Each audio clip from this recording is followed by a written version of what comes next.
and blessed we are to be here on Memorial Day with the freedom to recognize those that have protected us and allowed us to be here this morning. Thank all of you for being here. At this time, I'd like to ask you to stand. Following the posting of the colors, please remain standing for the national anthem and then follow that with our invocation. With Auburn University Naval ROTC Color Guard, please post the colors. March.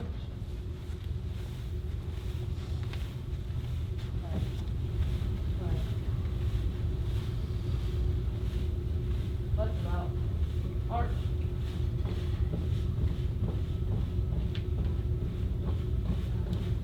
Color guard. Hold. Present. Arms.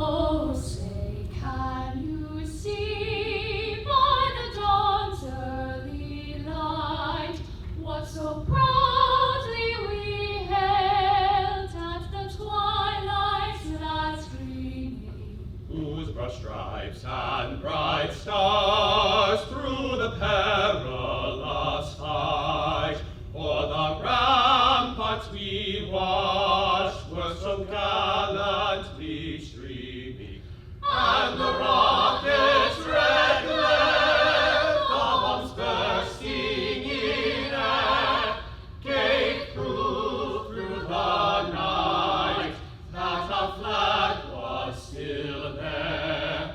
Oh, say does that star-spangled banner yet wave o'er the land of the free and the home of the brave?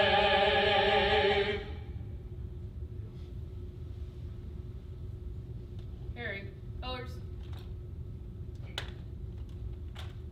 Ready. Cut. Forward. March. Left. Left. Color guard. Hold. Right. Face. Forward. March.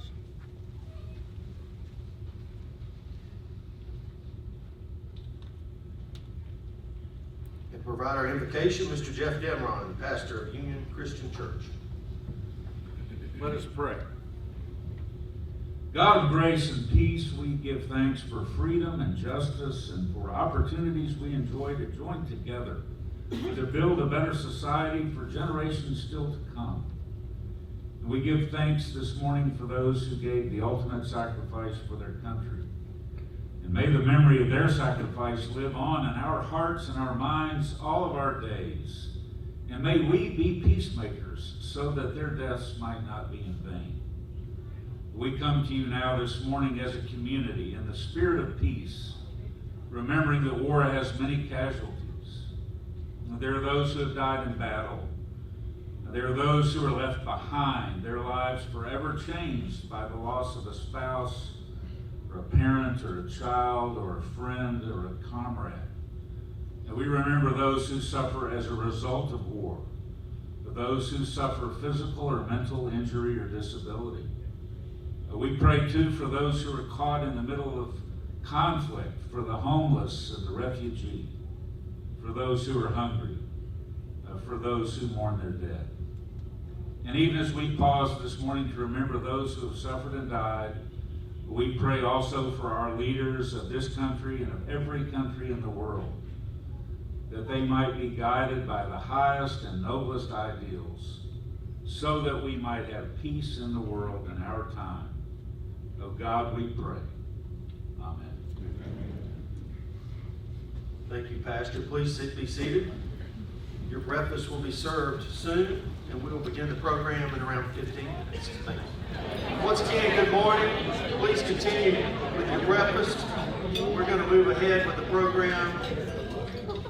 Grateful to have all of you here this morning as we recognize the sacrifices of those that have gone before us, that provide us the opportunity to be here today, and those that are affiliated with our community and our university that is served in the military.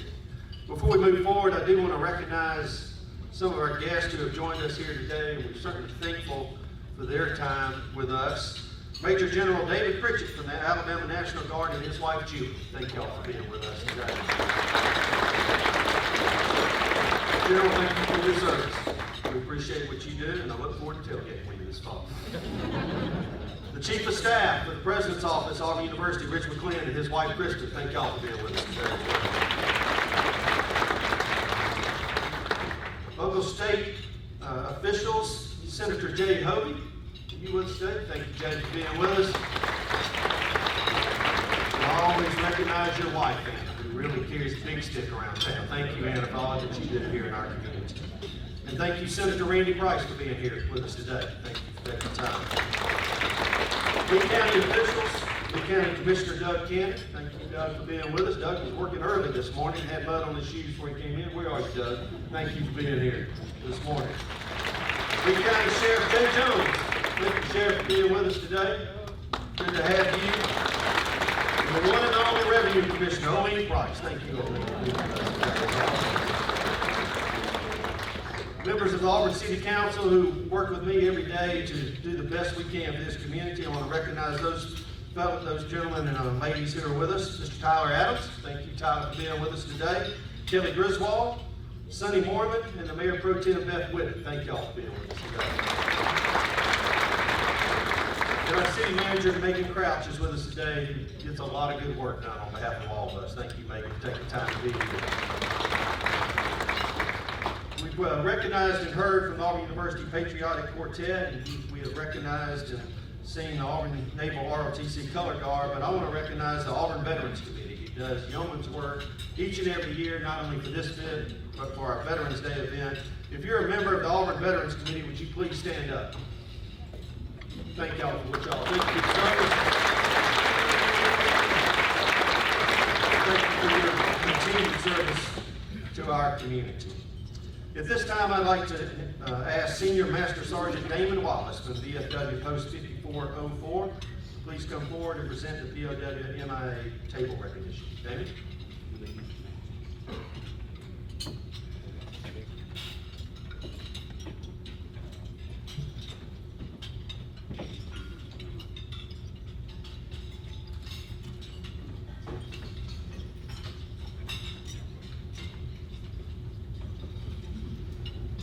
I'm going to start with those who have served and those currently serving the United States Armed Forces are ever mindful that the sweetness of enduring freedom has always been tainted by the bitterness of personal sacrifice. We are compelled to never forget that while we enjoy our daily pleasures, there are others who have endured and may still be enduring agonies of pain, deprivation, and internment. This morning, we call your attention to this small table to my left, which occupies a place of dignity and honor near the head table. It is set for one, symbolizing the fact that members of our forces are missing from our ranks. They're referred to as prisoners of war and missing in action. We call them comrades. They're unable to be with their loved ones and families this morning. So I ask that we join together to pay our humble tribute to them and bear witness to their continued absence. Remember,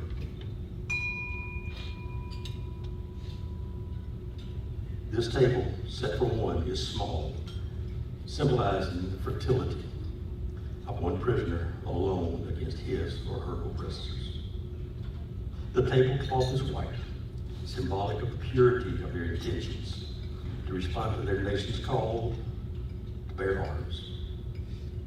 The single red rose in the vase signifies the blood that many have shed in sacrifice. to ensure the freedom of our beloved United States of America. And on this table is a Purple Heart, which again symbolizes the injuries and the wounds that each of these POWs and MIA have endured. Remember.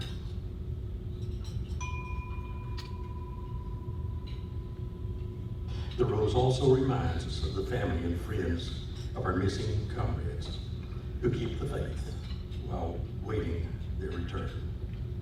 The yellow ribbon on the vase represents the yellow ribbons worn on the lapels of thousands who demand the unyielding determination, a proper accounting of our comrades who are not among us this morning.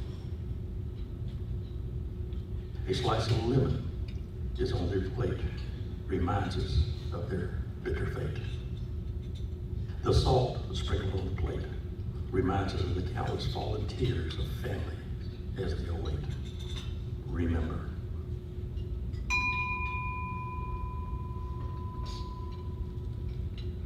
The glass inverted, they cannot toast us with us this morning. The chair is empty, they are not here. The candle is reminiscent of the light of hope, which lives in our hearts to illuminate their way home, away from their captors, to the open arms of a grateful nation. Remember.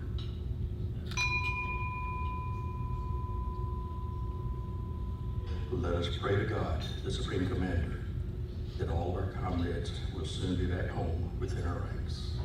Let us remember their sacrifices. Remember. Remember. Remember. May God watch over them and their families. Now, ladies and gentlemen, take your water glass, please. Let's all rise as we offer a toast in remembrance of the prisoners of war and missing in action. To our comrades, you are not forgotten. Thank you. Following us is the Nurses Honor Guard. Come next. Thank you.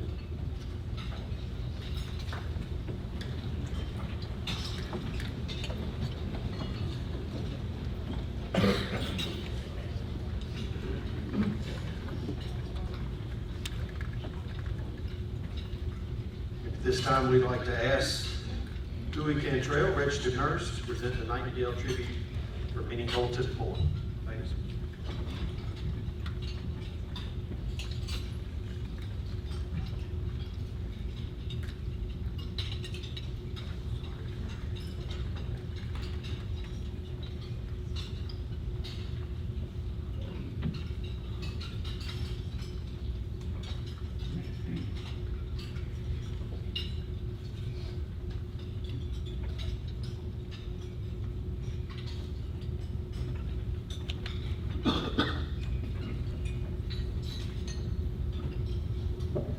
Good morning.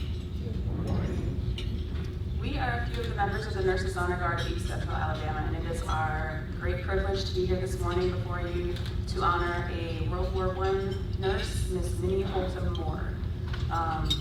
And actually one of our Guard members, Dewey Cantrell, was a member of the Army, and she is going to provide our Nightingale tribute for Miss Moore. Dewey was in the Army, military police investigation specialist, 4th class, June 1976 to June 1974. Her training was at Fort McClellan, Alabama, and she was stationed at Fort Sam Houston in San Antonio, Texas, and in Korea at Camp Humphreys. She actually signed up about 6 months before she graduated from high school, and it was called the Delayed Entry Program. So we are honored to have her as a member of our Honor Guard, and she will be leading the Nightingale tribute.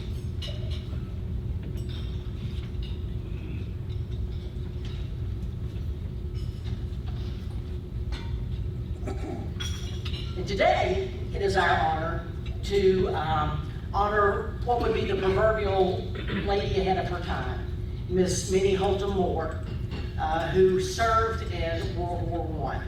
She was born October 22nd, 1889 in Marvin, Alabama, to Ira Baker Holtum and Annie Elizabeth Crenshaw Holtum. Minnie graduated from Louisville City Hospital Training School in Kentucky on April 23rd, 1912. She served as a Navy nurse in 1914. However, through this, she was not going to be able to serve overseas like she wanted to.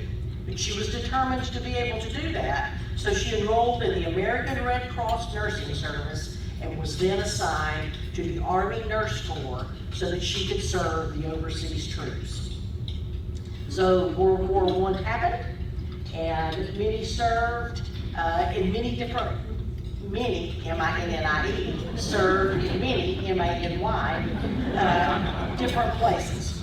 Ultimately, she sailed from New York City in 1918, and she was in a replacement unit for what was called Base Hospital Number 21. She served there, and then ultimately she was able to return and released from active duty June 7th, 1919. Her assignments included U.S. Army Base Hospital, Camp Beauregard, Louisiana, to April 25th, 1918. Base Hospital 21 to December 20, 1918. Camp Hospital number 38 to April 23rd, 1919. And then the Nurses Demobilization Station, New York, until relieved from active duty. Then Minnie had a home here.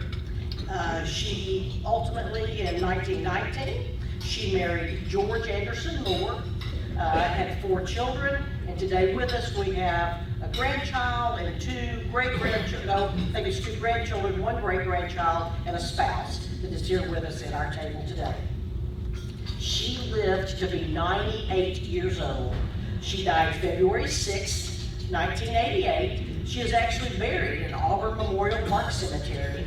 So it is our great honor now today to share with you what the Nightingale ceremony is all about for our nurses who have served.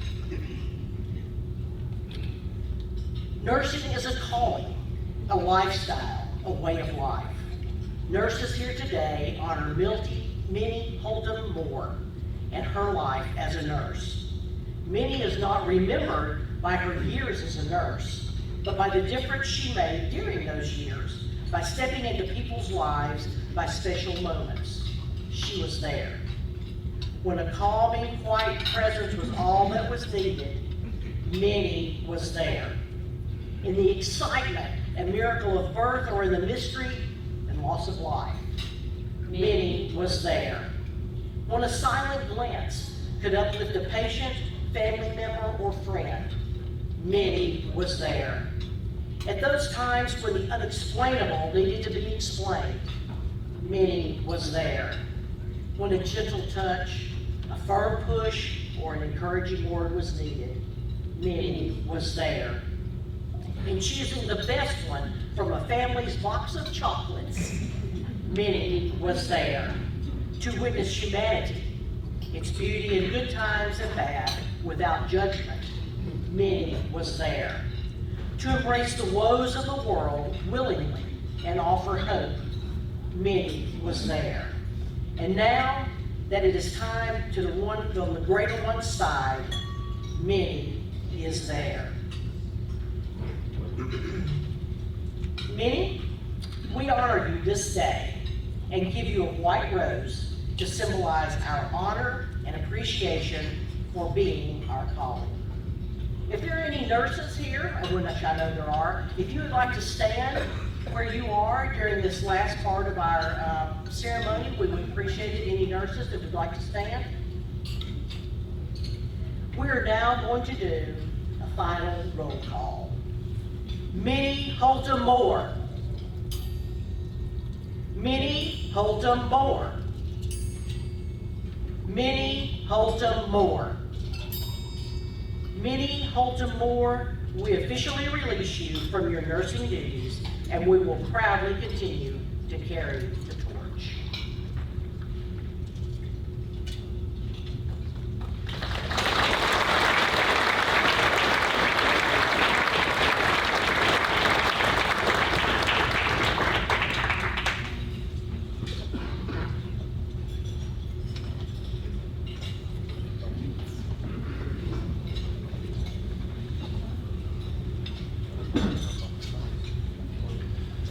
25 years. 25 years we've gathered to remember those who have paid the ultimate sacrifice. We've gathered to recognize the impact of our servicemen and women have had on the Auburn family. And for over 25 years, we've formally recognized 35 veterans with ties to the Auburn community with the annual Distinguished Veterans and Heroes Remembered Awards. 25 years, full of remembrance, honor, respect, and recognition. We can't talk about this long-standing tradition without recognizing those who spearheaded its creation.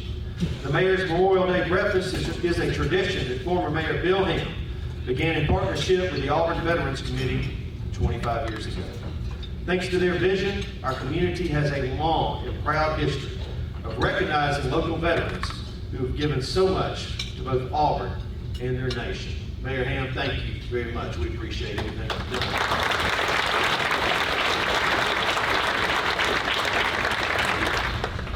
Not everything you handed off to me was easy to do.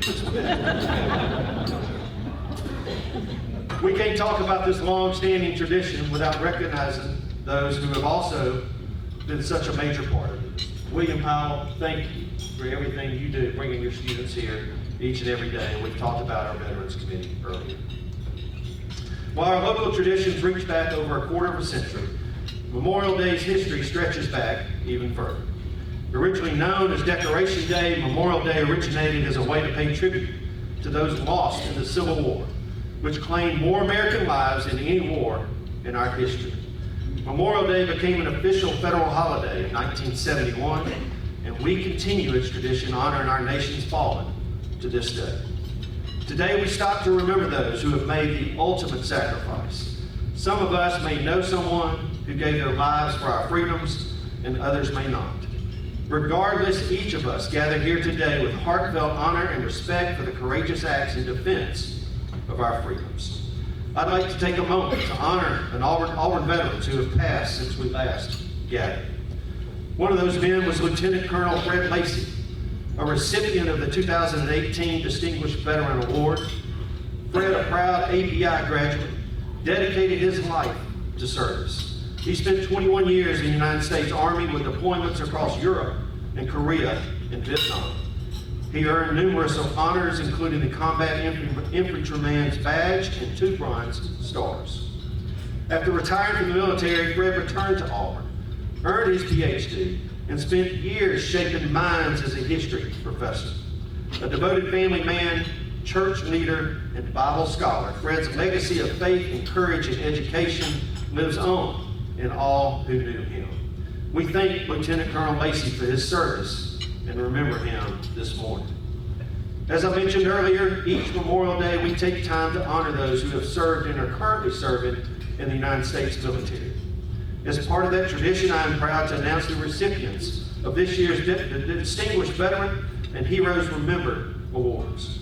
Both awards were created to recognize veterans with ties to the Auburn family who served their country well. Our 2025 Hero Remembered Staff Sergeant Hugh Turner Jr. was a proud Vietnam veteran who served 7 years in the United States Army. He earned several medals during his service, including the Army Commendation Medal, Sharpshooter Badge, and the Vietnam Service Medal with Bronze Star. After his honorable discharge, he worked nearly 3 decades with the Southern Company before following his call to ministry. He served in various roles at Greater Peace Missionary Baptist Church over the years, touching countless lives. He was a respected pillar of his community, leaving a mark on all who know him. Thank you to his family for joining us here today. And we're proud to have our 2025 Distinguished Veteran here with us as today's guest of honor, Lieutenant Commander Sam Nichols. An Auburn native, Sam served 18 years in the Navy with distinction in submarine operations and deep sea exploration around the world. After retirement, Sam returned home to Auburn, where he has been a tireless community leader, especially through his 15 years as chairman of the Auburn Veterans Committee. As we celebrate 25 years of this breakfast, it's fitting that we honor Sam today for leading efforts to recognize and honor our local veterans community. For those of you who know Sam, you know he is well deserving of this recognition. And for those of you who don't, we look forward to sharing more about his career a little bit later. Before we move forward, I'd like to take a moment to recognize a couple of other gentlemen who have made a major impact on our veterans celebrations this year. First, I'd like to recognize Jim Warman. Jim over here sets the tone for this event by sharing his musical talents with us each and every Memorial Day. He is celebrating a big birthday tomorrow. Jim will be turning 98 years old. So I just wanted to take a minute to thank you, Jim, for giving back and being such a special part of this event. Happy birthday, and thank you for your service, and I have something special for you.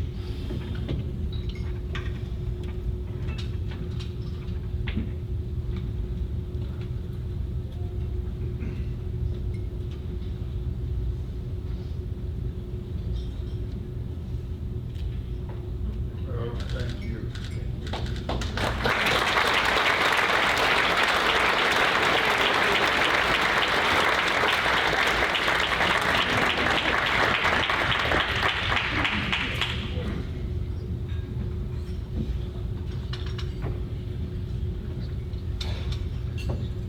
I'd also like to recognize another longtime member of the Auburn Veterans Committee, U.S. Navy Captain Puck Esposito, who was honored in May as the May Veteran of the Month by United States Senator Tommy Tuberville.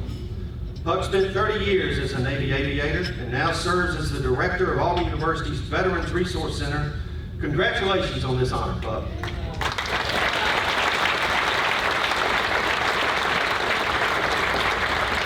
So again, thank all of you for being here today as we celebrate 25 years of honoring our community's service men and women. I'd also like to say a special thank you to the Auburn Veteran Committee and our economic development team at the City of Auburn for the hard work that they put into this event each and every year. Thank you to our veterans. Have a great Memorial Day. And at this time, I'd like to ask Captain Puck Esposito to come forward and give us an update on the Auburn Veteran Scholarship and recognize those scholarship winners. Puck.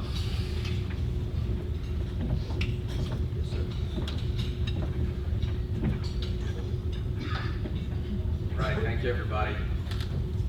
As Veteran of the Month, it is a pleasure to be here. As Jeff Dial likes to say, it's a team effort. I'll tell you, my first 30 years, Team Dana got me through it. And then the last little bit, everything that was said during that video really has to go back into the shoulders of the men and women of the Veterans Resource Center, the university, and this community, and this veteran community, because that's really what it was all about. Wasn't really all about me. Actually, it's about I'm awesome. I'm really good at what I do. Just make no mistake. I gladly accept Veteran of the Month honors. It should be every month or Veteran of the Year.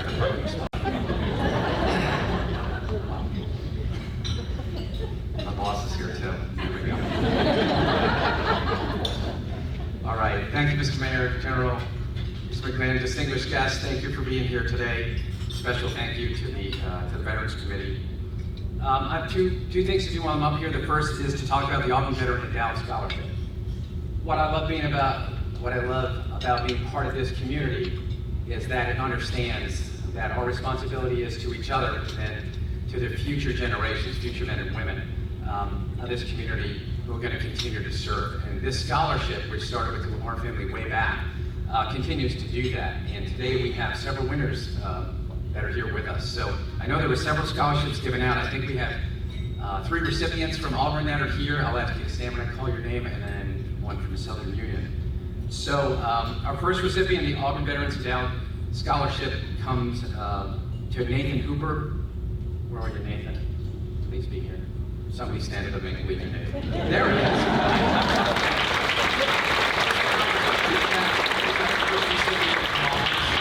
Congratulations. Cole Myers. All right, there's Cole. Auburn University, congratulations, Cole. And Allie Rayburn. Allie, please stand up. There we go. All right. Congratulations to Auburn recipients. We do have a recipient from Southern Union. First, I'd like to thank Rosario Thomas for our assistance with that every year. And our recipient from Southern Union, Justin Higgins, Advanced Manufacturing Tech and Welding. Where are you? There we go.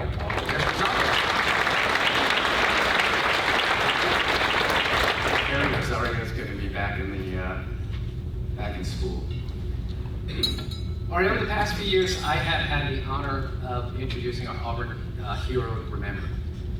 If you heard the mayor, he talked a little bit about our recipient, Hugh Turner Jr., Staff Sergeant, U.S. Army. And he gave you a little bit about his resume while he was honorably serving in the Army, coming back and transitioning during probably one of the most difficult times in our nation's history. Starting out in trucking, I think, worked for Alabama Pipe, and then finally finding his way in his career with Southern Company. And you would think with somebody with all that time and experience, that would be about the point where he says, okay, I'm good, but not Mr. Turner. He went back to what he knows, which is service. Continued to serve in the community and in his church all the way up until his passing. Now, that would have been fine, except I think there was a little more to it. So I had the privilege of talking to both Chris and Felix Turner, and just to get a feel for their dad and what he was like. And during that conversation, I took some notes, and usually what I do is take those notes and turn it into a couple of lines and say, hey, let me tell you a little bit more about Staff Sergeant Turner. But in this case, I'm going to tell you, here's my third grade handwriting notes. And why I show you this is because there was a common theme, and I just kept writing things. And I wanted you to understand a little bit of what I wrote. Service, wanted to get back to the country. Service before self. Community and ministry. Education was big. Took 40 years to get his degree, but never gave up. Giving back. It's not about him, it's about the community. Time in the military he enjoyed, inspired his family to continue to serve, in which they did honorably. And the things at the end, to sum it up there, it was the epitome of service before self. And you can see that in his bio, you'll see that in the video. He was an inspiration to his family and to his community, and a man who dedicated his life to giving back. And the three words that I took away from my conversation with Chris and Felix was simply family, faith, and freedom. And that what sums up our Auburn Hero Remembrance. So if you hadn't had the privilege, like myself, who didn't get the privilege to meet him, those are the things that should be taken away, and I think this video should show you that. So with that being said, I'll introduce our Auburn Hero Remembrance.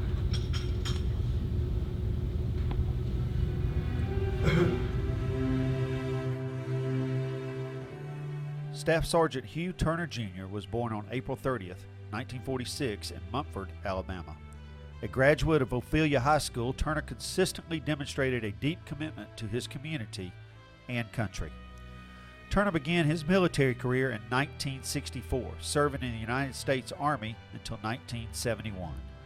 He achieved the rank of Staff Sergeant, E6, and was stationed in various locations including Fort Sill, Oklahoma, and Mannheim, Germany. His duties included serving as battalion parts clerk, medical supply sergeant and movement supervisor, overseeing the shipment of military vehicles and supplies across Asia. A proud Vietnam veteran, Reverend Turner was honored with several medals, including the Army Commendation Medal, Sharpshooter Badge, and the Vietnam Service Medal with Bronze Star. His military service laid a strong foundation for his future, instilling in him discipline and a lasting sense of duty. Following his honorable discharge from the Army, Turner began a civilian career with the Southern Company.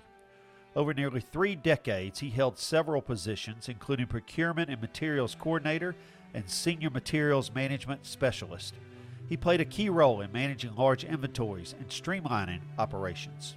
Turner married his wife, Valeria Wilson, on August 13, 1965, marking the beginning of a blessed marriage that lasted over 55 years. Together they raised 2 sons, Felix and Christopher.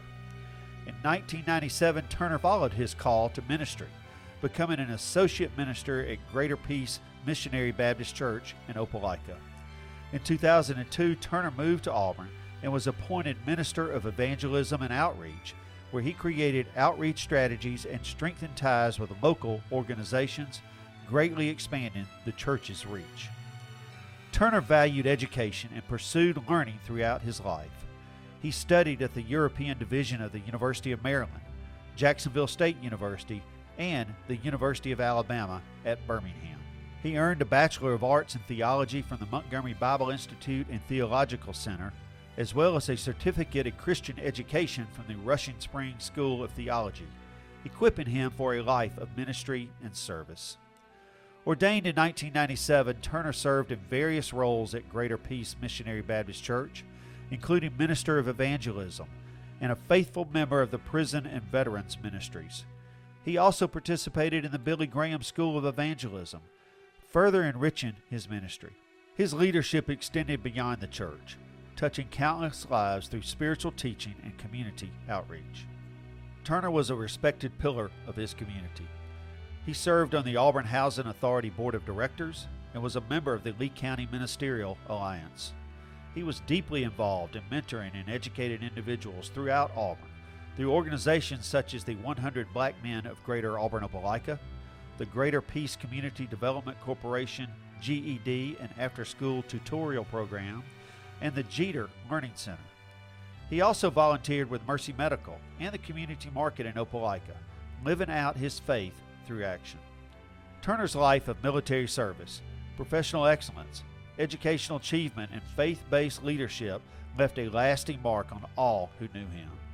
His legacy continues to inspire others to live with compassion, integrity, and service. For all these reasons, we are proud to honor him as the 2025 Hero Remembered.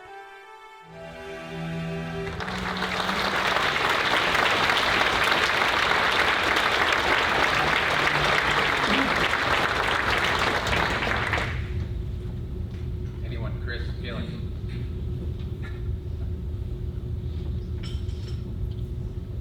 Come on up.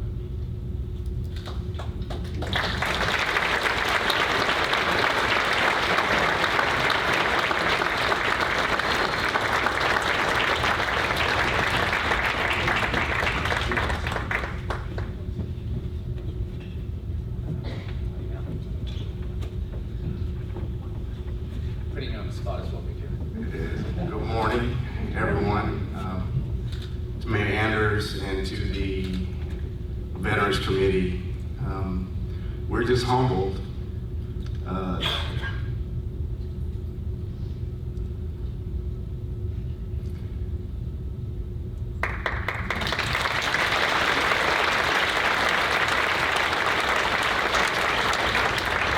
We're just humbled that Dad's legacy was recognized. He was about faith first, family, and then of course service to the community.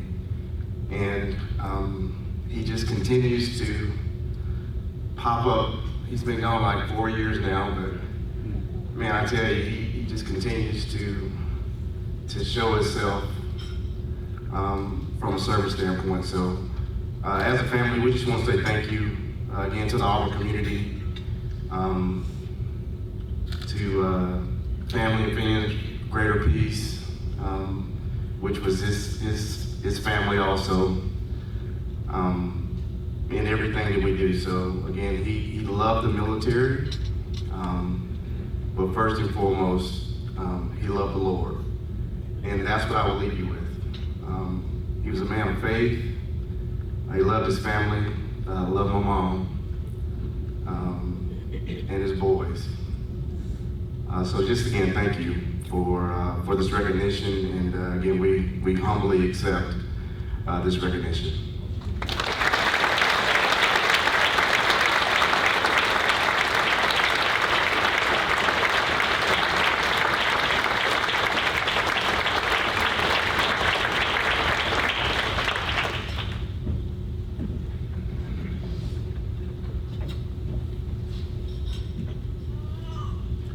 At this time, I'd like to ask the chairperson of the Veterans Committee, Major Mary Riley, to come forward and introduce us to our distinguished veteran. Mary.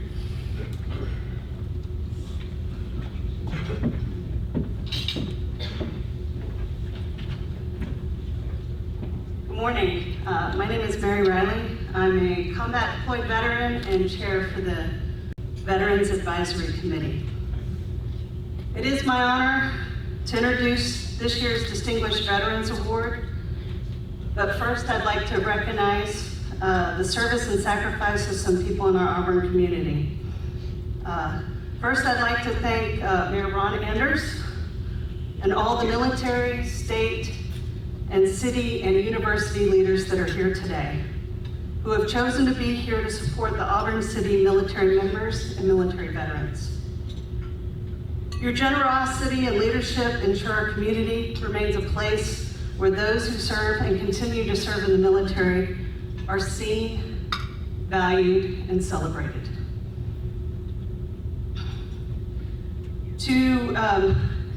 The mayor has already thanked the Veterans Advisory Committee, but I'd also like to thank some members from the city of Auburn who have put in a lot of time, effort, and work.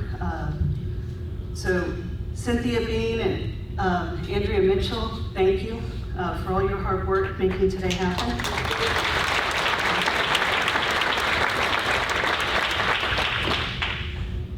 To our many local veteran organizations, especially those who are here today to support, thank you for providing support to the veterans community.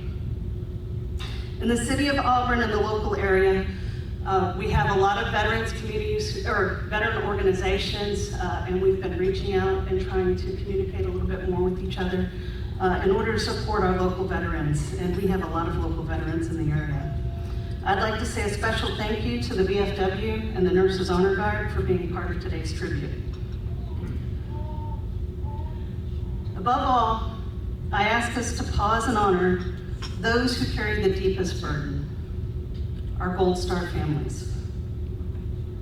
Your loss is immeasurable, and your strength reminds us why we're gathered here today. If you are a Gold Star family member, would you please stand and allow us to recognize you? Okay, I'd like everybody.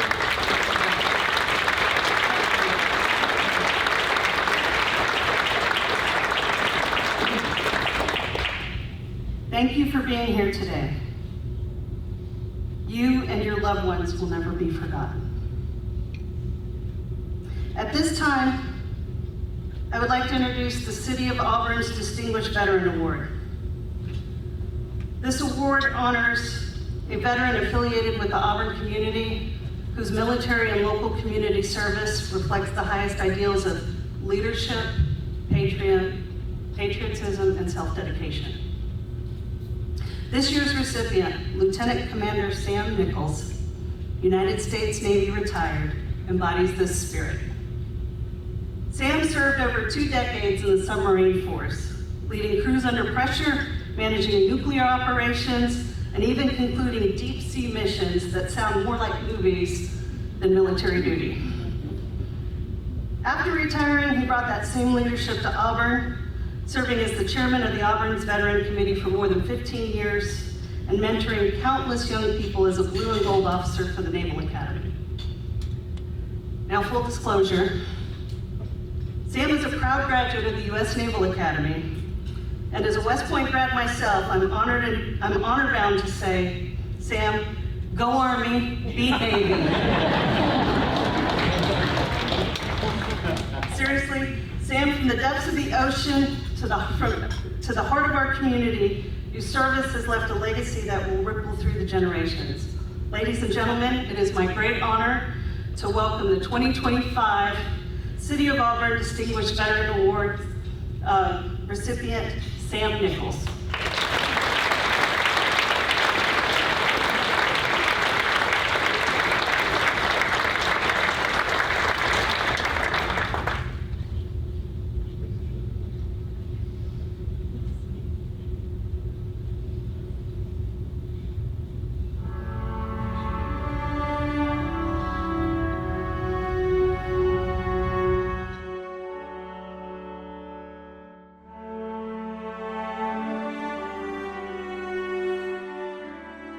Lieutenant Commander Sam Nichols was born on August 7, 1953 in the newly built Lee County Hospital, now known as East Alabama Medical Center.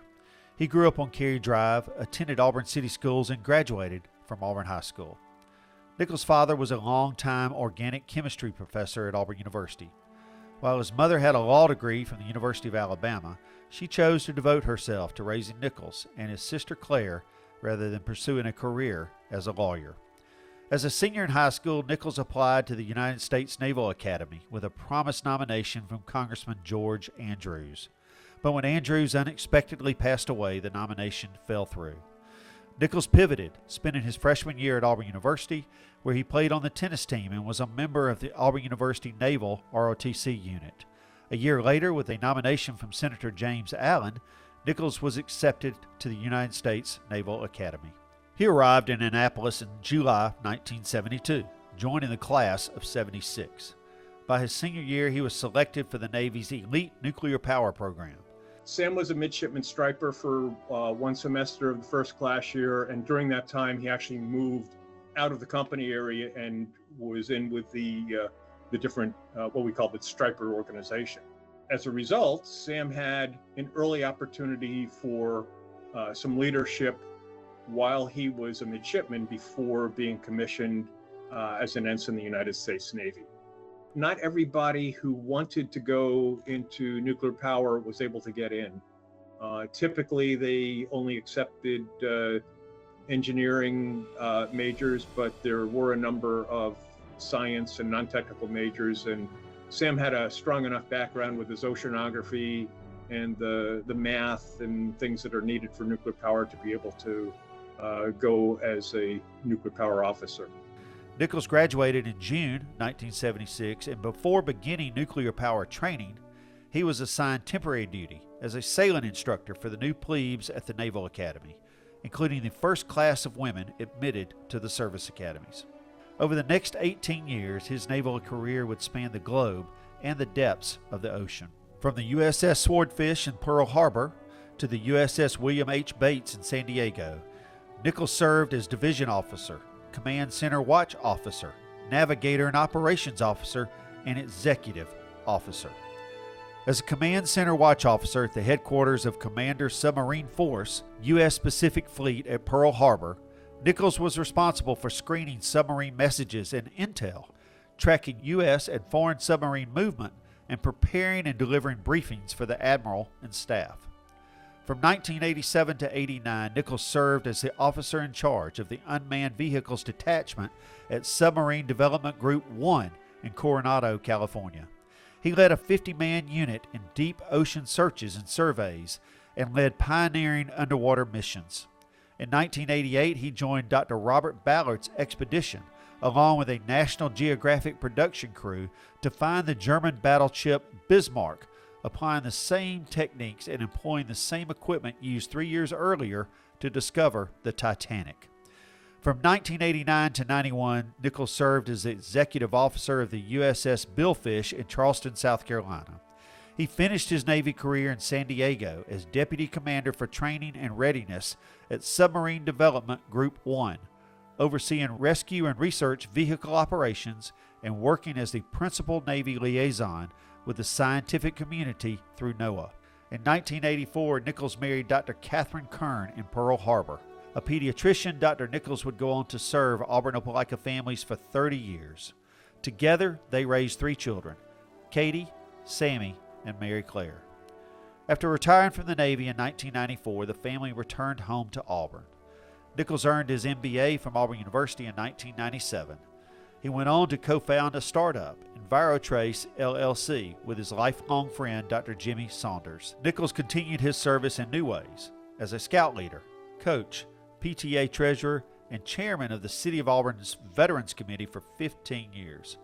Under his leadership, the committee launched scholarship programs for veterans and video tributes honoring local veterans.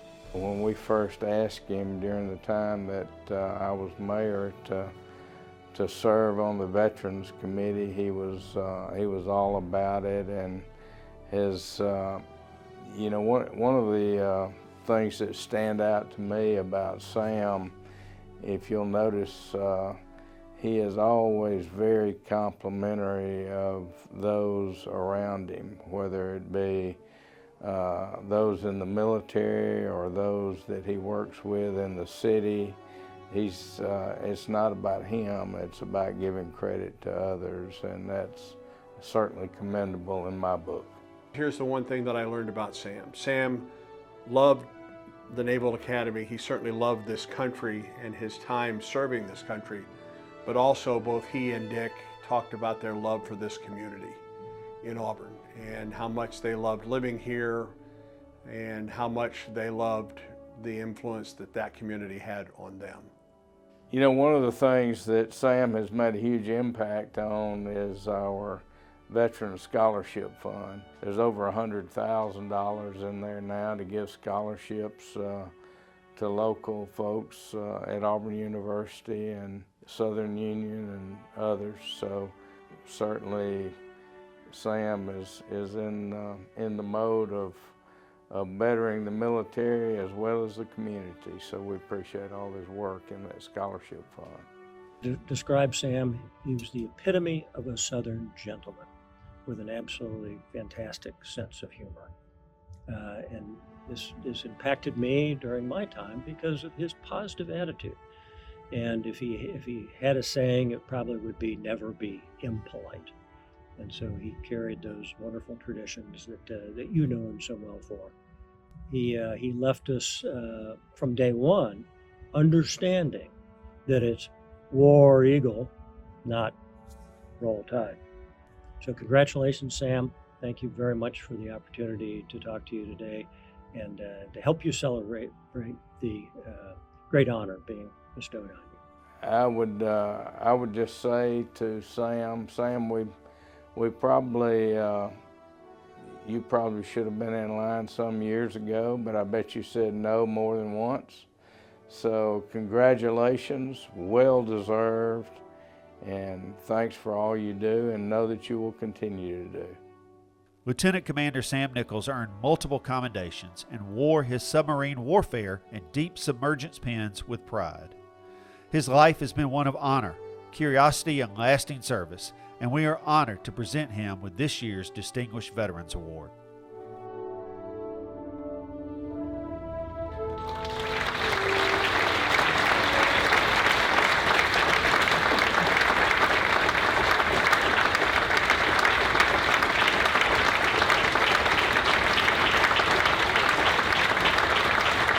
Auburn Distinguished Veterans Award with grateful appreciation to Lieutenant Commander Sam Nichols, U.S. Navy, Auburn, Alabama, May 26, 2025. Thank you.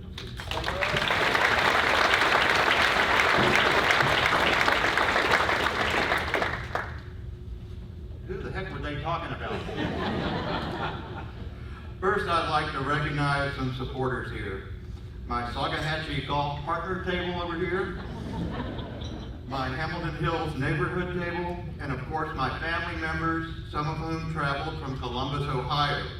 Yes, they're huge national champs Buckeye fans, and it might be appropriate to boo, but here in Auburn we take pride in our hospitality and sportsmanship, so we welcome them. I'd like to recognize my wife Kay, who retired on December 31st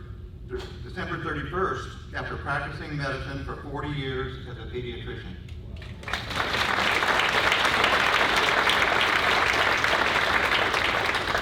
I'm so glad Dr. William Howells University singers could be here today. When I was chairman, I always knew that whenever William participated, it would be a successful event. Thanks, William. Next, I'd like to recognize some outstanding young people and their equally outstanding families. J.D. Dallas, please stand up. J.D. has received an appointment to the U.S. Air Force Academy and will report to In-Processing Day, or I-Day, in Colorado Springs on June 25th. He's here with his parents, Doug and Heather, and sister Lauren.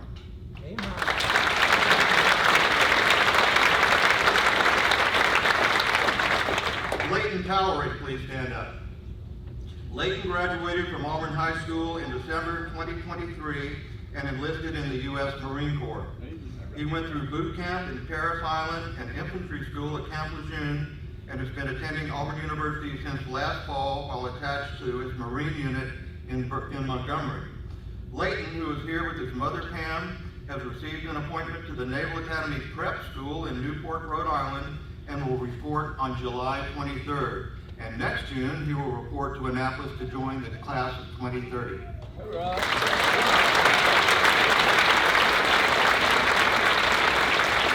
Savannah Trego, please stand up. Savannah and her twin sister Samantha lost their 47-year-old single mother in North Alabama when they were just 12 years old. They moved to Auburn to live with their older sister Jasmine and her pilot husband Charles Hussey and enrolled in Auburn City School.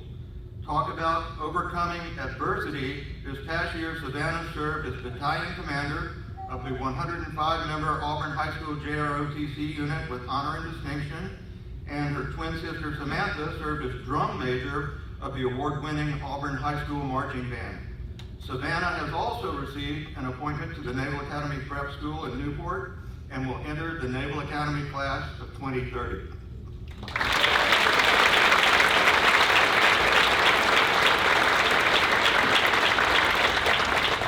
Madison Walsh, please stand up.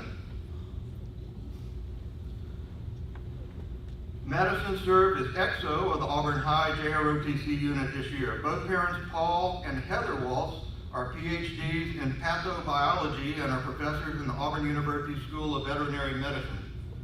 I was going to tell Chris, you got some good people working for you, but as chief of staff, you've got some good people working for you. Madison has received a direct appointment to the Naval Academy and will report to Annapolis for Induction Day, or I-Day, on June 26th. To Layton, Savannah, and Madison, go Navy, beat Army.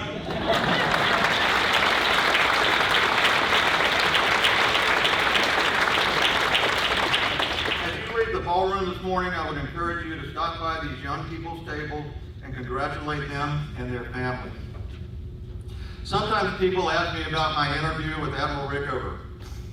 On a Tuesday morning in Annapolis, they loaded about 100 of us first-class midshipmen or seniors onto a couple of buses, or milk cartons we called them, because they were painted blue with the gold Naval Academy seal, just like the milk cartons that appeared on the table every meal from the Naval Academy Dairy Farm in rural Maryland.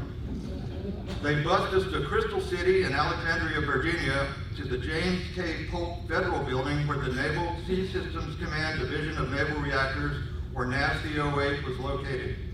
After a series of interviews with his staff, I was ushered into Admiral Rickover's office. I sat down and he asked me why I wanted to be in his program. I gave my answer and he yelled, "How long did you practice that answer?" I told him I thought about it, but I didn't really practice it out loud. Then he said, "Your ears are wiggling. You know your ears are wiggling?"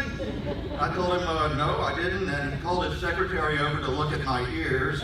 But at least I didn't have to stand on a table and sing like my classmate who was in the Glee Club. My next encounter with Admiral Rickover was on my first submarine, USS Swordfish, in Pearl Harbor, Hawaii. The Admiral came out to ride on us for 2 days to observe engineering drills and to make sure we were operating his reactor plant safely and correctly. We got underway from the submarine base at the magazine lock in Pearl Harbor at 1 p.m. At 10 a.m. that morning, the Admiral's aide had delivered our supply officer a list of things the Admiral required to have on board before we got underway, including a list of 5 hardbound books, that day's New York Times, a complete uniform with 4 stars, and bunches of seedless grapes. Of course, the supply officer had to scramble, and the money to pay for all that came out of our wardroom fund.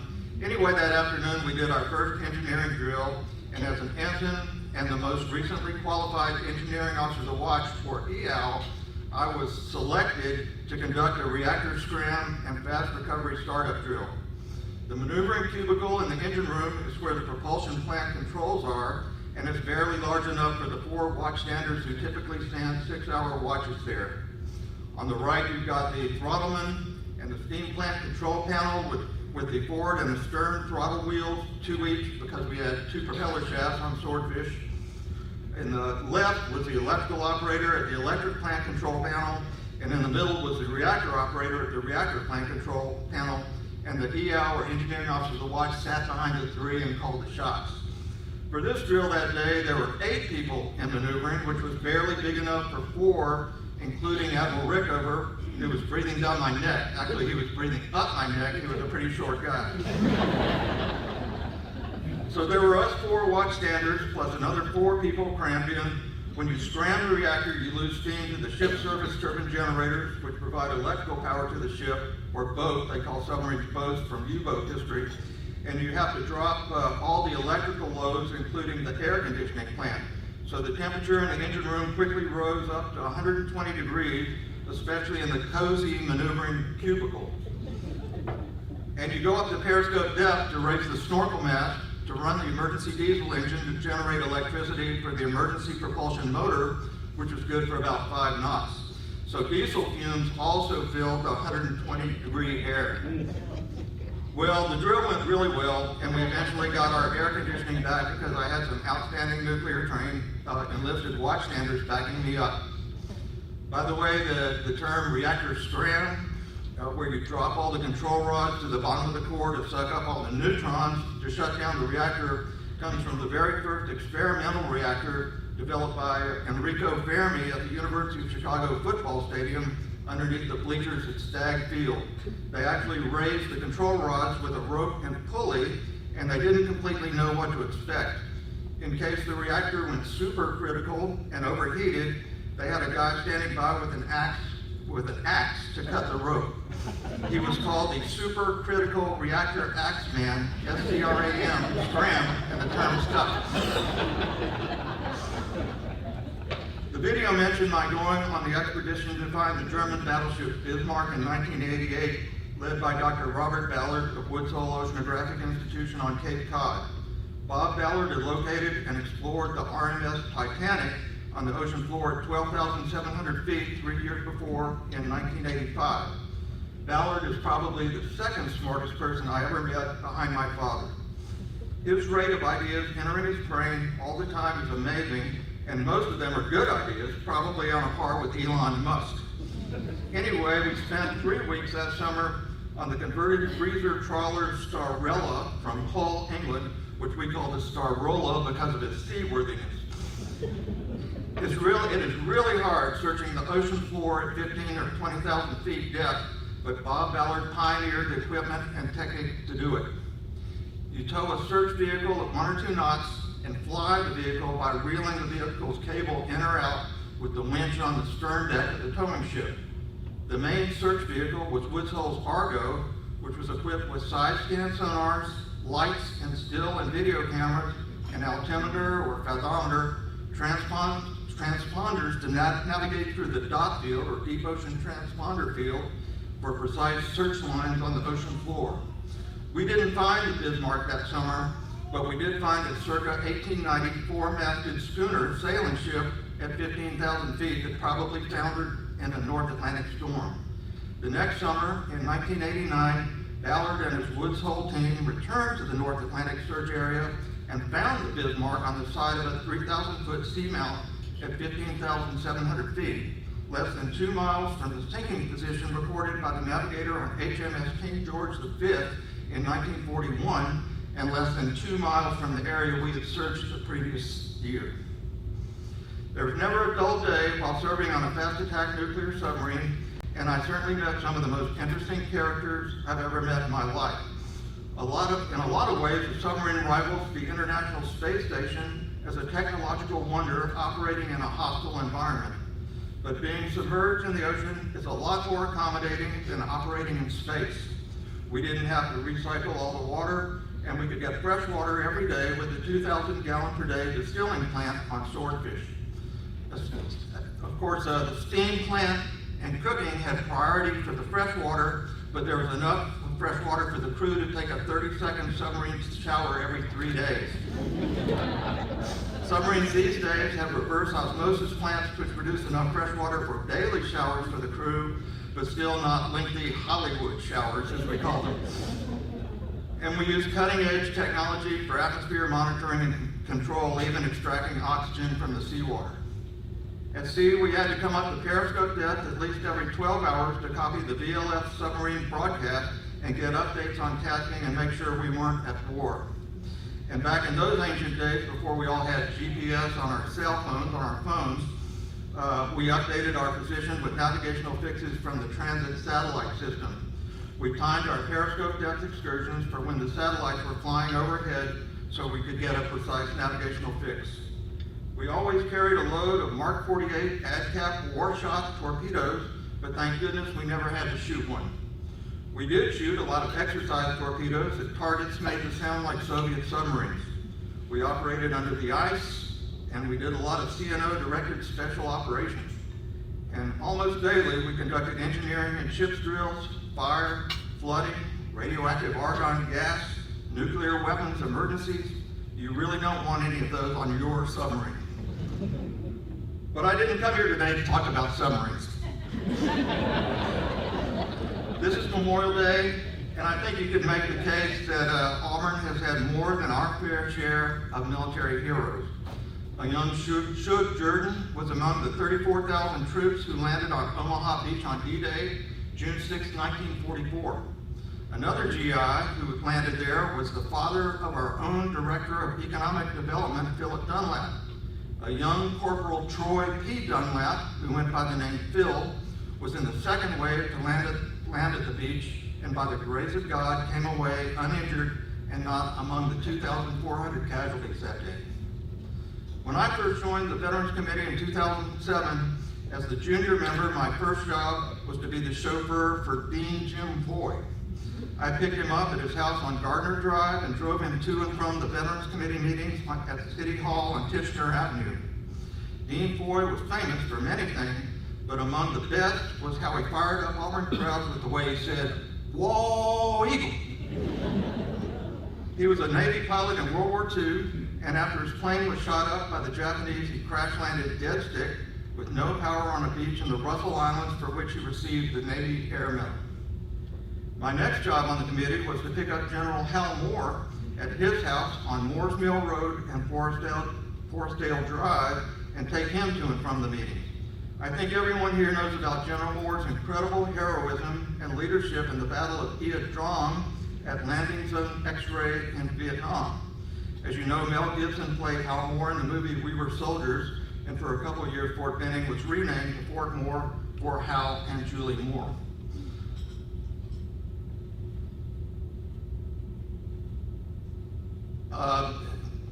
Geez, hang on. Okay. My papers got messed up this morning. They fell off the back of my car as I was on my way to the meeting. Another local Vietnam War hero was Medal of Honor recipient Command Sergeant Major Benny Adkins, who received the award for his unbelievably heroic actions in the two-day Battle of Ah Chow Valley, after which his men had to deal with a live tiger in the jungle. We tragically lost Benny to COVID in April of 2020. In 2010, we recognized Marine Corporal Jack Sims on this very podium. He fought in the Battle of Iwo Jima as a machine gunner, and his unit received a Presidential Unit Citation. He later returned to Auburn to become the first head of the Department of Journalism. We did our first video after Jack and Mayor Bill Ham went on an honor flight to the World War II Memorial in Washington, D.C. One of the founding members of the Veterans Committee, along with General Moore and Dean Foy, was Colonel Andy Lamar. He braved incredible hardships in the Korean War, including 30-degree below zero conditions. He finished his Army career as Professor of Military Science, head of the ROTC unit at Auburn, and ran the Colonial Mall for several years. His son, Andy Lamar III, has been a fantastic supporter of the Auburn Veterans Committee and is approaching $100,000 raised and donated to our scholarship fund. Colonel Hal Decker, who was we honored here 10 years ago, was shot down in 1943 in his P-38 Lightning aircraft in Africa. He managed to land in enemy territory and became a prisoner of war.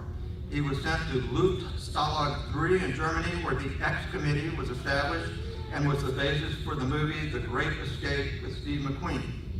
12 years ago, we honored General Lewis Pick and his son, Colonel Lewis Pick Jr. Both were Army Corps of Engineers standouts, and of course the name Pick is associated with the school and neighborhoods, including Cary Woods, where I grew up. There are so many military heroes from Auburn, I can't possibly do justice to them all. Navy Captain Jay Crowder, Navy Captain Husky Kirkwood, Marine Corporal Billy Stelplug, for whom the local Marine Corps League chapter is named, Marine Corporal Grady Jones, Army Major Pete Turnham are all Auburn military legends in their own right. But I have a special remembrance for my good friend, Navy Captain Dick Phelan. We lost Dick and Edna a couple years ago. Dick was a founding member of the Veterans Committee and of course stood at this podium every year since the beginning of the Mayor's Memorial Day breakfast. I never did anything as chairman of the committee without consulting Dick first, and as a 1964 graduate of the Naval Academy, we commiserated or celebrated the results of football games against Army and Air Force. Whenever Dick and I went on Andy Burchin's morning radio program to promote our events, I would always kid Dick about the utter futility of a P-3 airplane trying to find a submerged submarine in the open ocean. And Dick would make some comment about living in a sewer pipe. We miss Dick and Edna every day.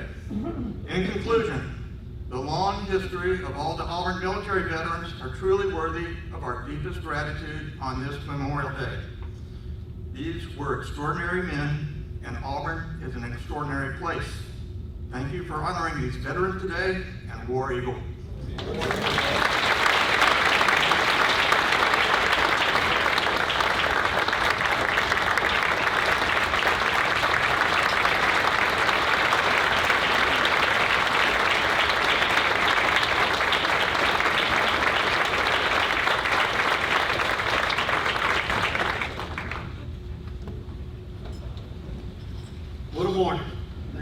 Turner family, to the Nichols family, thank you for all of you being here today to celebrate your dad, your husband, and your grandfather. We're proud to have y'all here. Thank you, Sam, for those inspiring words.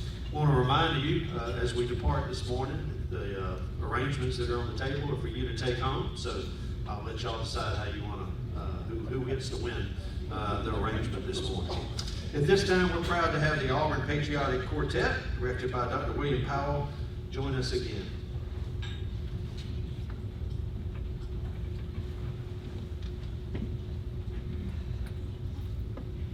Thank you so much, Mayor Anders. And as the students are coming to the microphone, I'd like to express our thanks to you for allowing us to be here with you. Don't want to prolong the time, but just have to stop just for a moment to say thank you, of course, to the Fraser Lanier Group. Thank you for sponsoring the table where we were sitting, and to all the veterans, servicemen and women. We are so thankful to you. You have, on this, I've never been in the military, but I must say this is just quite, I say to the students, this is one of the most meaningful, if not the most meaningful event that we ever get to do. So thank you so much. I'd like to introduce each of these students one by one. Josh Thomas, who's coming up. We have Brooke Gordon and McKinley Newsom, Rusty McKinnell, and Rusty and McKinley are actually going to be in less than 2 months, going to be getting married. So,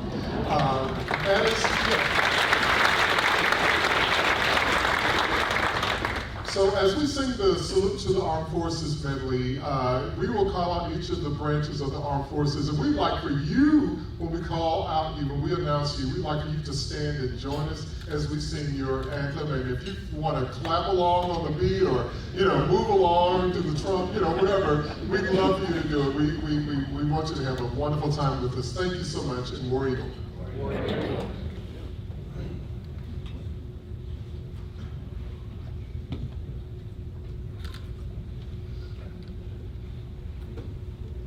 The dusty trail and the army eagles rolling along. Hear them shout, counter marching on the front, and the army eagles rolling along. For it's high, in the field artillery. Round, round, the numbers shouting, 1, 2, 3, 4. Look out and play, hey, for nothing can stop the USF.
Quartet for blessing us this morning. Thank all of you again for being with us. We encourage all of you to join this continued recognition of Memorial Day at the Veterans Memorial Monument at Ross Street and Glen Avenue as we will have the memorial wreath laying ceremony. God bless all of you. Thank you for being here this morning. Have a great day.